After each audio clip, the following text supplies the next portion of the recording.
오늘은 때에 맞는 말은 위력이 있다라는 제목으로 에베소 4장 29절 말씀을 근거로 말씀을 나누도록 하겠습니다.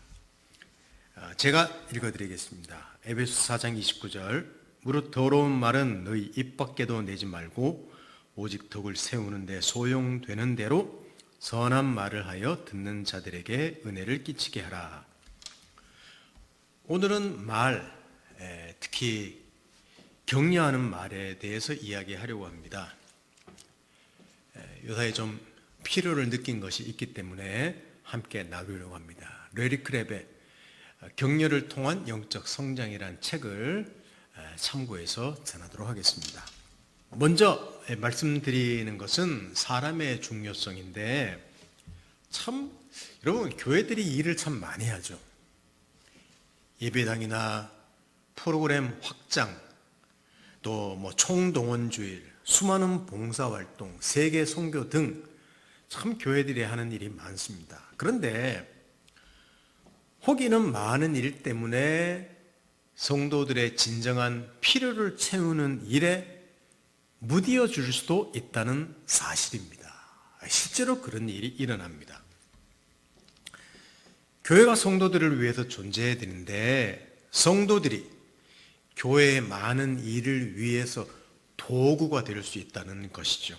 물론 교회 일을 하는 것이 나쁘다는 말은 아닙니다. 너무 일이 많기 때문에 그들의 필요보다는 그들이 도구가 되는 거죠. 그러다 보면 교회가 힘을 잃을 수 있습니다.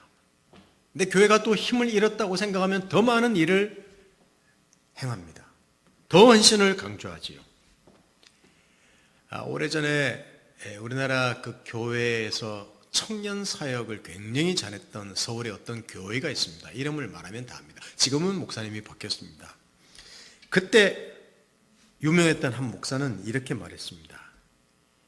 교인들이 정신을 못 차리게 계속해서 어떤 사업 일을 계획하고 진행해야 합니다. 딴 생각 못 가지게 하라는 말입니다. 저는 과거에 그 말을 듣고 매우 화가 났습니다. 제 신학교 동기거든요. 어떤 교회에서는 강의 설교를 강조합니다. 부흥이 중요하다고 말하기도 합니다. 성령의 은사를 강조합니다.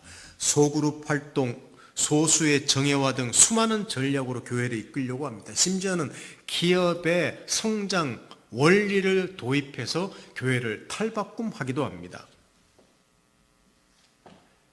그러니 사람들이 대형 교회를 찾는 것은 당연하죠. 자신들이 원하는 것을 쉽게 얻을 수 있습니다. 매력적이죠. 또 군중 더 많은 사람 속에 숨을 수도 있습니다. 그리고 다양한 일들이 있기 때문에 참여할 수도 있습니다. 저는 굉장히 긍정적인 면이라고 생각합니다. 반대의 경우도 있습니다. 적은 수, 작은 교회를 추구하는 교회들도 있죠. 자기들 나름의 방식으로 또 고수합니다. 다 좋습니다. 그러나 어느 방향으로 가든지 분명한 사실이 하나 있습니다. 교회는 사람입니다. 특히 하나님의 사람입니다. 교회는 건물이 아니에요. 사람입니다. 이 하나님 사람들의 필요를, 진정한 필요를 제대로 채울 수 있어야 합니다. 왜냐하면 그 사람이 중요하기 때문입니다.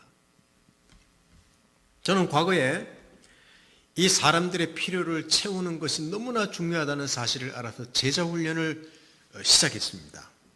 소수의 젊은이들을 다 개별적으로 만나고 또 그들의 필요를 채워주려고 그리고 성숙하게 하려고 모든 일을 다 했습니다. 어쩌면 제 젊음을 불태웠죠. 그런데 어느 순간 불현듯 이런 생각이 들었습니다. 제자훈련이라는 방법을 통해 헌신하도록 요구하고 있는 것을 그러니까 방법을 위해서 제자훈련이라는 방법에 사람들이 도구가 되어버리는 것을 보았습니다. 너무 놀랐습니다. 그리고 제가 사역을 접었죠. 이와 비슷한 일들이 지금도 교회 안에서 진행되고 있을 것입니다. 교회가 마치 그 부자 아빠가요, 가족들에게 물질적으로 더 좋은 것을 해주려고 열심히 일만 하느라 정작 가족들의 그 정서적인 필요를 채우지 못하는 것, 이와 비슷한 일이 교회에서도 일어납니다. 이 일을 엄청 많이 합니다. 그리고 교인들은 그 일에 동원됩니다. 근데 정작 그들의 진정한 필요가 채워지느냐?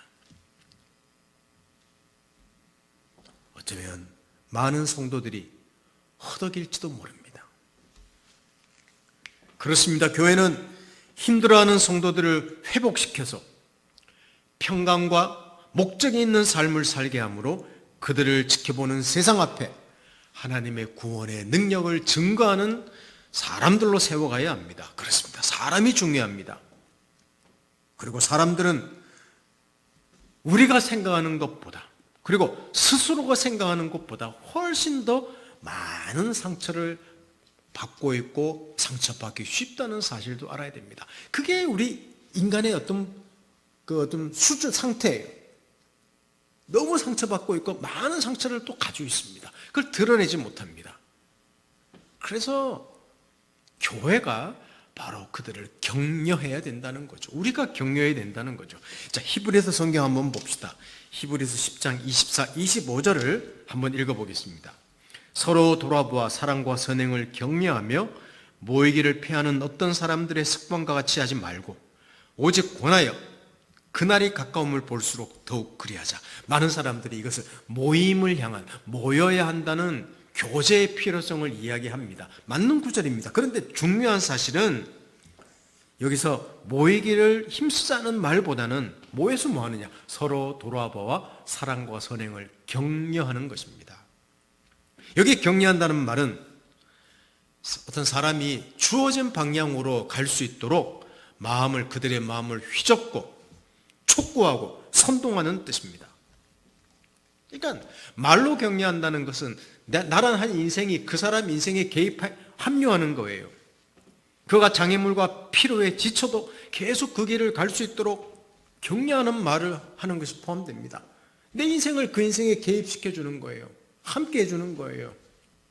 그래서 그가 잘 갈 수 있도록 내가 도와주는 것을 격려라고 말합니다. 이것이 교회 모임이어야 합니다. 그래서 오늘은 이 격려라는 주제를 좀 말씀드리고 싶은데, 이 격려라는 주제를 교회가 그것을 굉장히 중요하게 여겨야 될 부분이라고 말씀드리면서 말의 중요성을 한번 좀 나누고 싶습니다. 몇 마디 말을 했는데 정서적으로 심각한 문제를 겪는 사람이 굉장히 호전되는 그런 것을 많이 봅니다. 말 한마디예요. 놀랍죠. 그래서 잠언에도 말에 대한 이야기가 참 많이 나옵니다. 그리고 이건 굉장히 중요한 이야기예요. 제가 몇 구절을 한번 읽어드리겠습니다. 한번 여기 유심히 잘 보시길 바랍니다. 잠언 12장 25절입니다. 근심이 사람의 마음에 있으면 그것으로 번뇌하게 하나 선한 말은 그것을 즐겁게 하느니라. 여러분, 선한 말은 마음을 즐겁게 합니다. 잠언 16장 24절입니다. 선한 말은 꿀송이 같아서 마음에 달고 뼈에 양약이 되느니라. 잠언 25장 11절을 볼까요? 경우에 합당한 말은 아로 새긴 은쟁반의 금사관이라. 얼마나 경우에 합당한 말이 아름답습니까? 최고입니다. 그리고 잠언 25장 20절에 마음이 상한 자에게 노래하는 것은 추운 날에 옷을 벗음 같고 소다 위에 식초를 부은 같도다. 재밌는 말입니다. 마음이 상해 있는데 그 앞에서 노래하는 것은 저주와 같은 거예요. 여기 보십시오. 추운 날에 옷을 벗는 것, 더 춥게 만드는 것이죠. 경우에 합당한 말을, 그만큼 말이 중요하다는 거예요. 말에는 위력이 있습니다. 격려하는 방법은 여러 가지가 있죠. 친절한 행동을 하기도 합니다. 맛있는 것을 만들어서 식사 초대를 할 수 있습니다. 병문안을 할 수 있습니다. 다양한 방법으로 격려를 할 수 있죠. 그런데 심각한 폐해를 끼칠 수 있고 엄청난 선을 끼칠 수 있는 것이 말임을 생각할 때, 여러분, 말로 격려하는 것은 굉장히 중요한 것이라고 생각할 수 있습니다. 어떤 분은 그렇게 생각하겠죠. 에이, 말로만 격려하는 것은 옳지 않다고 말하는 분들도 있겠죠. 그렇습니다. 물론 말만 잘해서는 안 됩니다. 그러나 말 한마디가 너무 그 사람을 살리기도 하고 죽일 수도 있기 때문에 말로 격려하는 것을 우리는 배울 수 있어야 됩니다. 그래서 먼저 말씀드리는 것은 우리 거칠의 말을 자주 합니다. 자기 말이 남에게 어떤 영향을 끼치는지에 대해 전혀 생각하지 않고 사는 사람들이 많습니다. 한 예를 들어드리겠습니다. 이 실화입니다. 다른 문화권에 살다가 북미에 방문을 해서 북미 문화권에 있는 한 교회를 방문했습니다. 예배 후에 서로 인사를 나누었고 교회 목사님은 이 참석자를 소개했습니다. 그랬더니 다들 따뜻하게 맞이해 주었죠. 인사를 합니다. 예, 조만간 같이 저녁 식사 한번 하면 좋겠습니다. 자, 이런 인사 초대의 뜻을 비췄는데 이 참석자는 너무 반가워서 전화 오기를 기다렸답니다. 얼마 동안? 3주간 동안요. 한 통의 전화도 오지 않았습니다. 별뜻 없이 말하고 있는 것을 배워야 하는구나는 것을 배웠답니다. 그렇습니다. 우리가 쉽게 건네는 인사말들이 있지요. 언제 한번 뵈요? 점심 한번 함께 하지요? 제가 이런 공수표를 참 종종 날립니다. 얼마 전에도 제가 친구와 같은 한 선교사님 장모님이 돌아가셨다 그래서 조문을 갔습니다. 같이 이야기하면서 끝날 때 선교사님 조만간 한번 뵈어요. 또 식사하러 한번 가겠습니다. 그랬더니 뭐라고 한 줄 압니까? 에이, 식사하러 우리 약속은 정하지 말고 만날 수 있으면 만나자고. 그때 이야기합시다 그러더라고요. 왜? 제가 하도 공수표를 남발했거든요. 맨날 전화해서 선교사님 죄송합니다.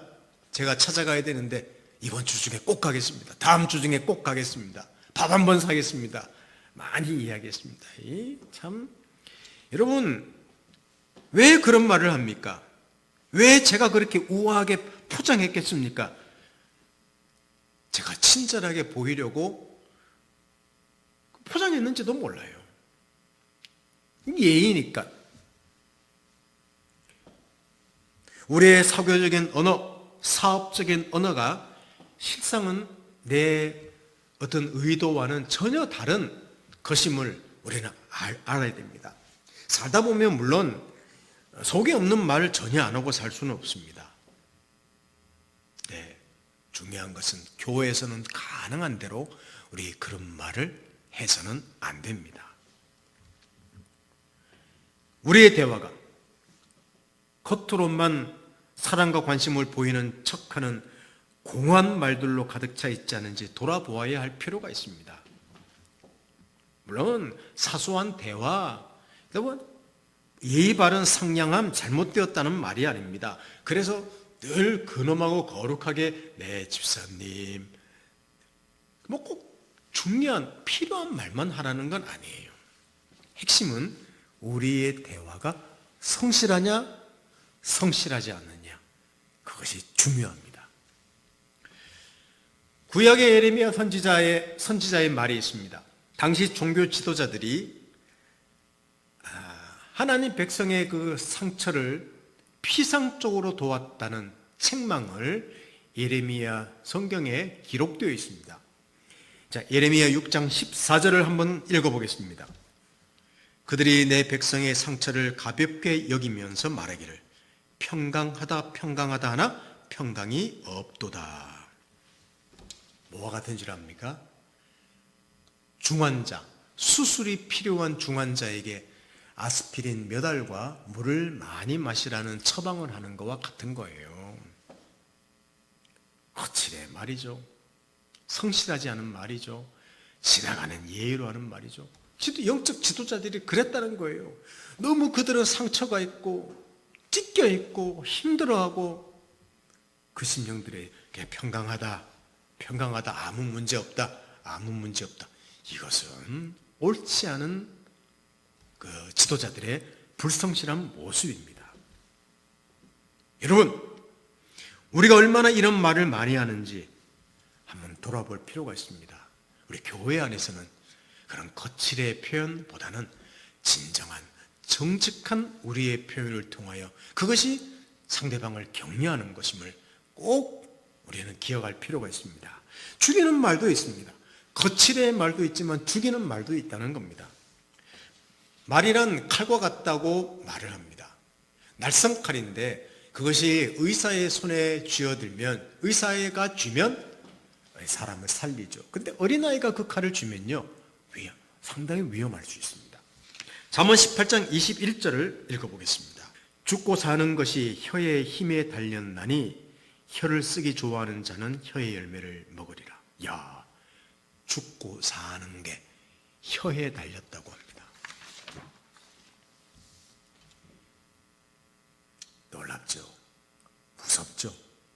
여러분, 악성 댓글 때문에 자기의 목숨을 끊었다는 연예인들이나 유명한 사람들이 얼마나 우리는 많이 듣습니까? 이건 남의 이야기가 아니에요.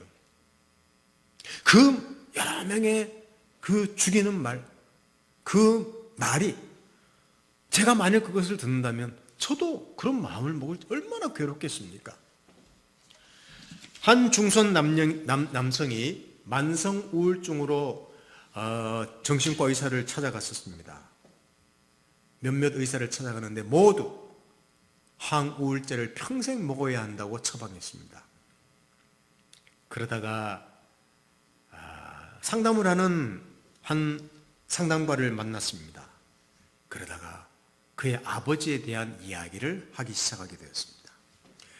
자수성가에서 큰 사업을 이룬 아버지, 그 아버지가 이 찾아간 환자애가 어렸을 때 수도 없이 반복해서 말한 것이 있답니다. 얘야, 네가 우리 회사를 물려받은 날에는 분명히 너는 이 회사를 말아먹을 것 같아. 이렇게 말을 했다죠. 아버지가 돌아가셨습니다. 그는 아버지의 그 말 예상이 틀렸다는 것을 증명하고자 죽기 살기로 일했습니다. 실패하면 안 된다는 중압감 시달렸죠. 그 압박감을 잠재우려고 술에 탐내겠습니다. 알코올 중독이 되었습니다. 아내는 이혼하자고 난립니다. 결국 우울증에 시달린 그는 마약을 의지하기 시작했습니다. 이것이 상담 중에 다 나왔던 거예요. 결론이 뭡니까?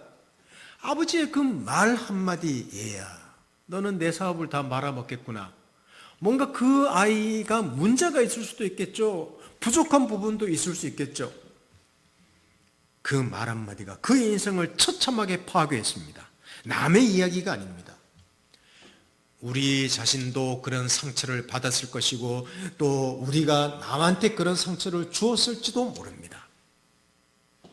오늘 말씀, 죽고 사는 것이 혀의 힘에 달렸다는 잠언의 말씀을 꼭 기억해야 합니다.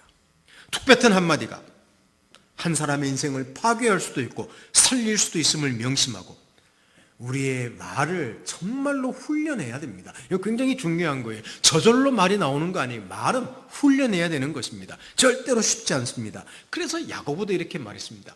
야고보서 3장 8절 보십시오. 혀는 능히 길들일 사람이 없나니 쉬지 아니하는 악이요 죽이는 독이 가득한지라. 이야, 이 작은 혀가 얼마나 죽이는 독이 가득하다고 말하는지. 그런데 길들여지지 않는답니다.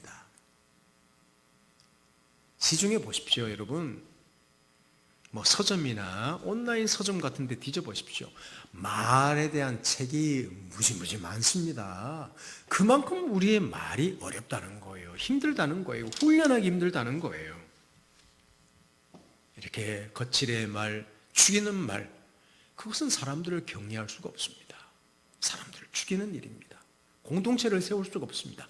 그러나 우리는 이 한 가지를 해야 됩니다. 이것이 굉장히 중요합니다. 짧게 말씀드립니다. 살리는 말입니다. 말은 사람을 위로하기도 합니다. 잘못된 방향으로 가는 사람을 바르게 인도해 주기도 합니다. 바울은 이렇게 훈계했습니다. 오늘 읽은 말씀인데 한 번 더 읽겠습니다. 에베소 4장 29절을 한번 읽어보십시다. 무릇 더러운 말은 너희 입 밖에도 내지 말고 오직 덕을 세우는 데 소용되는 대로 선한 말을 하여 듣는 자들에게 은혜를 끼치게 하라. 아멘. 덕을 세우는 데 소용되는 대로 은혜를 끼치는 말을 하라고 합니다. 한 유명한 크리스찬 상담가의 일화입니다. 이분은 어릴 때 말을 더듬었답니다. 중학교 3학년 때 회장이 되어서 전교회장이 되었고, 그 회장들의 취임식을 하는 그 취임이라고 했습니다. 그 취임하는 자리에 대표로 선서를 하는 시간이 있었답니다. 그런데 자세하게 말씀드리기는 그렇습니다만은 선서를 하다가 말을 더듬는 습관 때문에 굉장히 버벅거렸대요. 교장, 담임 선생님은 당황했습니다. 많은 학생들이 폭소를 터뜨렸습니다. 그의 친한 친구들은 몹시 속상했습니다. 그 이후로 이분은 학생이 있대죠. 내가 절대로 사람 앞에 서서 공개 연설을 하지 않겠다, 이렇게 마음을 먹었답니다. 근데 그 후에 이 교회를 다니는 친구인데, 교회에서 학생회에서 순서로 돌아가는 대표 기도를 하는 순서가 있었대요. 내 말을 더듬었다가 너무 낭패를 당한 경험이 있기 때문에 더듬지 않으려고 긴장을 하고 기도를 해서 그런지 기도하다가 그냥 거의 2단에 가까운 그 성경 내용을 말해버리고 말았습니다. 예수님이 십자가에 못 박혔는데 하나님이 십자가에 못 박혀 돌아가셨다는 둥, 그 하나님이 무덤에 가는데 무덤에서 성령을 불러오셨다는 둥 성경을 끄집어내다가 너무 긴장해서 그냥 이상한 성경 이야기를 말하고 말았대요. 너무 민망하고 부끄러워서 사람들에게 보이지 않으려고 출입문 쪽으로 달려나갔습니다.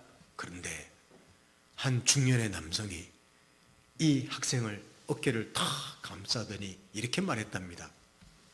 얘야, 네게 꼭 해주고 싶은 말이 있단다. 내가 주님을 위해 어떤 일을 하든지 나는 언제나 네 편이란다. 항상 너를 도와주겠다. 이런 말을 했대요. 같은 교회 다니는 어떤 장로님이나 집사님이었겠죠. 수십 년이 흘러도 이 말을 떠올리면 눈에 눈물이 고였다고 합니다. 그분에 대한 말을, 그 내용을 간증을 할 때는 가슴이 먹먹했답니다. 말 한마디 위력이 있었습니다. 한 사람을 살렸습니다. 그날 이후로 이분은 말 더듬는 것도 없어지고 세상에서, 세계에서 유명한 크리스찬 상담가가 되었습니다. 그분의 고백이에요. 바로 이분의 격려가 자기를 한 상담가로 이끌었다는 거예요. 맞습니다. 하나님께서는 우리가 서로 격려의 말을 하기를 바라십니다. 그리스도인은 서로 격려하라는 명령을 받은 사람들입니다. 상황에 적절한 말, 달리기 선수가 경주를 끝까지 마치게 도와줍니다. 절망이 찾아옵니다. 그럴 때 격려의 한마디는 그에게 소망의 등불을 켜줍니다. 냉혹한 삶에 너무 힘들어하고 춥습니다. 따뜻한 격려의 말은 그의 가슴을 따뜻하게 녹여줍니다. 자신의 약점을 별로 생각하지 않고 사는데 누가 옆에서 격려해 주는 거예요. 칭찬해 주는 거예요. 따뜻하게 그의 약점을 말해 주는 거예요. 그 약점 말해 주는데 사랑을 느끼는 거예요. 아, 그렇구나. 나한테 이런 문제가 있구나. 자기를 진지하게 평가할 수 있습니다. 어려움이 생겼습니다. 낙심합니다. 근데 격려해 줍니다. 새롭게 확신을 다지게 됩니다. 우리의 말을 통해서 어떻게 다른 그리스도인을 격려할 수 있는가를 생각해야 됩니다. 중요한 사실이죠. 이 말로 하는 격려. 이것은 너무너무 우리의 공동체, 아니 좀 가까이 생각해 봅시다. 우리 교회 공동체는 물론인데 가족을 한번 생각해 봅시다. 가장 가까이 있는 가족에게도 이 격려의 말은 너무너무 소중합니다. 너무 가까이 있는 가족이기 때문에 말을 함부로 하죠. 저도 제 아내나 자녀들한테 그런 말을 함부로 할 때가 있습니다. 뭐 그렇다고 꼭 존댓말을 쓰라는 그런 의미는 아닙니다. 존중해 주는 말, 살리는 말, 진심의 말, 따뜻한 말, 격려의 말, 그리고 세워주는 말.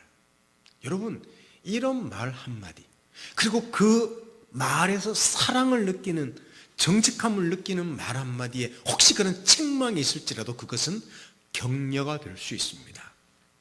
우리 여러분, 이번 주 한번 한 주간 살면서 가까이 있는 가족에게 격려의 말씀을 한번 해보시지 않겠습니까? 그리고 우리 혹시 교회 공동체에 있는 지체들에게 뭐 단톡방도 좋고 개별적으로 좋고 서로 기도하면서 생각나면 한번 격려하는 메시지 해보시면 참 좋을 것 같습니다. 혹 우리 인생에서 어떤 한마디의 말이 자신을 격려했고 살렸던 기억이 있습니까? 혹 우리의 말 한마디가 다른 한 인생을 살렸던 그런 기억이 또 있습니까? 이런 일이 우리에게, 그리고 우리 가족에게, 우리 공동체에게 저는 계속 있으면 좋겠습니다. 다른 사람의 인생에도 계속 있기를 바랍니다. 이렇게 격려의 말 한마디로 말미암아 자신이 세워지고 가족이 세워지고 공동체가 세워진다면 그것은 하나님께서 기뻐하시고 바로 거기가 하나님 나라가 이루어지는 곳이 될 것입니다. 참 강팍한 세상입니다. 혼란스러운 세상입니다. 남을 비판하는 세상입니다. 헐뜯는 세상입니다. 다 자기 중심적인 세상입니다. 교회마저 너무 교회 다니는 사람들은 거칩니다. 너무 거칠어요. 그럴 때 우리 정말 격려하는, 사랑에 격려하는 말을 한마디씩 해줄 수 있는 성숙한 그리스도인이 되고 또 내가 그 말을 들으면서 아름다운 공동체를 세워나가는 우리 모두 다가 되면 좋겠습니다. 오늘 예배에 참석한 모두에게 정말 귀한 하나님의 말씀이 되시기를 예수님 이름으로 축원합니다. 함께 기도하겠습니다. 하나님 아버지 감사합니다. 말은 너무 쉽게 뱉을 수 있는데 어려운 말입니다. 죽일 수도 있고 살릴 수도 있습니다. 세울 수도 있고 무너뜨릴 수도 있습니다. 정직한 말일 수도 있고 가식적인 말이 될 수도 있습니다. 하나님 아버지, 우리가 사실은 수많은 사람들의 그 소중한 말 때문에 세움을 받았고 살림을 받았습니다. 우리 또한 가장 가까이 있는 가족부터 시작해서 격려하고 사랑하며 아껴주는 그런 말을 통해서 세워주고 살리고 또 놀라운 결과를, 기적을 만들어내는 우리의 말이 되도록 철저하게 올 한 해 훈련하며 아름다운 공동체, 가정을 세워나가도록 저희들을 도와주십시오. 오늘 말씀 주신 것 감사하고 예수님의 이름으로 기도드립니다. 아멘.